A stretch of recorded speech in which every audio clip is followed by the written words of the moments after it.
హత్య, నాశనము, దొంగలించడానికి, హత్య చేయడానికి, నాశనం చేయడానికి వస్తాడు వాడు. వాడు వస్తే మనం చేస్తామా? వాడు తాను వాడు.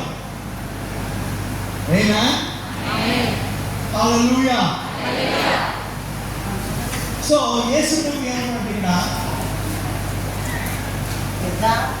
రోగులు స్వస్థపరిచి చనిపోయిన వాడిని లేపుడి, దయ్యం శుద్ధుల దయ్యములను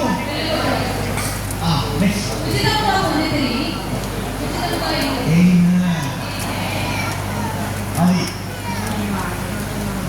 ఇప్పుడు మీరు చనిపోయిన వాడిని లేపనటువంటి సంగతి చెప్పండి. మీ కథలో చెప్పండి. మీ గురించి ఇక మాటలు ఇక్కడ భీమరం మాటలే. ఇక్కడ రాజులు ఎక్కువ, ఇక మన ఎవరు కాపులు ఎక్కువ.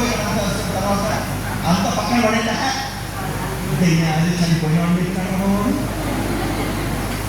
చనిపోయినవాడు చెప్పినాడు, చనిపోయినవాడు లేపినా, ఎవరస్తులు లేపినారు.